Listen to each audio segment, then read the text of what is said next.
সত্য নিয়ে আপনি যখন মাঠে নামবেন তখনই মিথ্যার সাথে দ্বন্দ্ব শুরু। এটার নিয়ম, চিরায়ত নিয়ম। ব্যাস আবু জেহেল, আবু লাহাব, উতবা সাহেবরা তো খেপে গেল। এখন এমন কোনো পথ পদ্ধতি নাই যেটা তারা অ্যাপ্লাই করে নাই। প্রথমে আঘাত করলো এভাবে, আরে ওর কথা শোনার দরকার নাই, সে তো মাজনুন। ব্যক্তিগত আক্রমণ খেয়াল করে দেখবেন, এখনও আপনি বাংলাদেশে দাওয়াতের কাজ শুরু করেন, সবার আগে আপনি শয়তানদের পক্ষ থেকে, মানে মানুষ এবং জিন শয়তান দুটোর কথাই বলতেছি, শয়তানদের পক্ষ থেকে সবার আগে বাধা পাবেন। আপনার ব্যক্তি নিয়ে সবার আগে আক্রমণ করা হবে। আগে ব্যক্তিগত জীবনে আক্রমণ করা হবে।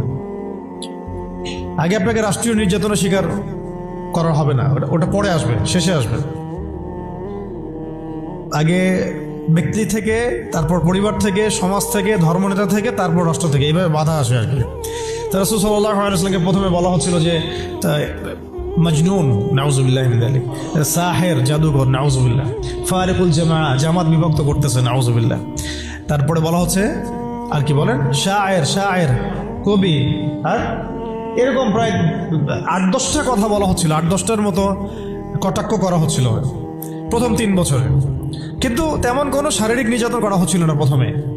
আগে এভাবে ব্যক্তিকেন্দ্রিক আক্রমণ করা হচ্ছে।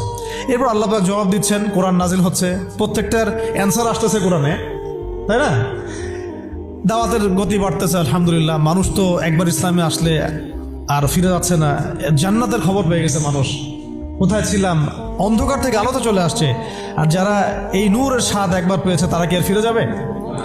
এখনো দেখেন অনেক বড় বড় পাপী মানুষ, আমরা নিজেও দেখেছি, নিজেরাও অনুভব করেছি, বহু বড় বড় পাপী মানুষ রাসূল সাল্লাল্লাহু আলাইহি ওয়াসাল্লামের রওজার সামনে গিয়ে সালাম দিয়েই একেবারে তওবা করে খাঁটি মুমিন হয়ে গেছে।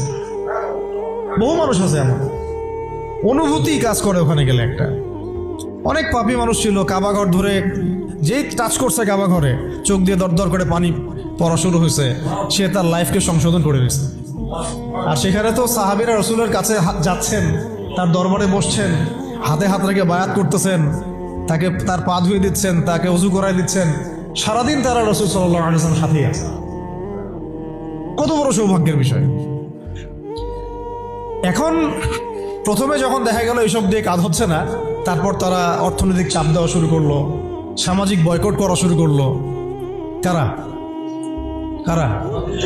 আবু জেহেল, আবু লাহাব, উতবা সাহেব। আমি কিন্তু এই কয়েকটা নাম বলছি, এটা কিন্তু শুধু নাম না, এটা একটা ক্যারেক্টার, চরিত্র। আজকের বিশ্ব আবু জেহেল আছে, আবু লাহাব আছে, উতবা সাহেবরা আছে না? সেম পদ্ধতি তারাও কিন্তু অবলম্বন করতেছে ইসলামকে দমন করার জন্য। সেম এটা মিলাই নেবেন আপনারা সিরাত থেকে। এবার শুনেন, অর্থনৈতিক চাপ দিয়ে কোনো কাজ হচ্ছে না, ব্যক্তিগত আক্রমণ করে কাজ হচ্ছে না, শারীরিক নির্যাতন করেও কাজ হচ্ছে না। সাহাবীদেরকে মেরে ফেলা হচ্ছে, সুমাইয়া রাদিয়াল্লাহু আনহাকে মেরে ফেলা হয়েছে না, শহীদ করা হয়েছে। তারপরে ইয়াসির রাদিয়াল্লাহু আনহুকে শহীদ করা হয়েছে মক্কায়। এরকম সাহাবীদেরকে নির্মম নির্যাতন করা হচ্ছে। বেলাল রাদিয়াল্লাহু আনহুকে পিটানো হচ্ছে, উসমান রাদিয়াল্লাহু আনহুকে পর্যন্ত মারা হয়েছে, আবু বকর রাদিয়াল্লাহু আনহুকে উতবা মেরেছে একদিন, লাআনাহুল্লাহ। এখন শারীরিক নির্যাতন করে কোনো কাজ হচ্ছে না, ঈমান থেকে সরানো যাচ্ছে না, অর্থনৈতিক বয়কট করে কাজ হচ্ছে না। 3 বছর বয়কট করে দিল বনু হাশেমকে, মনে আছে আপনাদের? গাছের ছালপাতা খেয়ে তারা থাকলেন শিয়াবে আবু তালেবে। 3 বছর বয়কট, সমাজ থেকে বয়কট, গালিগালাজ করে কোনো কাজ হচ্ছে না। এমনকি জীবন কেড়ে নিয়েও, জান নিয়েও কোনো কাজ হচ্ছে না। এই আন্দোলন, এই লা ইলাহা ইল্লাল্লাহ মুহাম্মাদুর রাসূলুল্লাহ বিপ্লবী কালিমাকে থামানো যাচ্ছে না। কোন পরিবেশে? আমাদের মতো অনুকূল পরিবেশে না, মনে করেন ভারতের মতো প্রতিকূল পরিবেশে।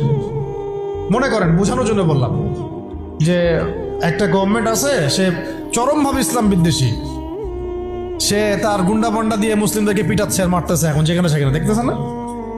রাষ্ট্রীয়ভাবে মুসলিম দমন হচ্ছে।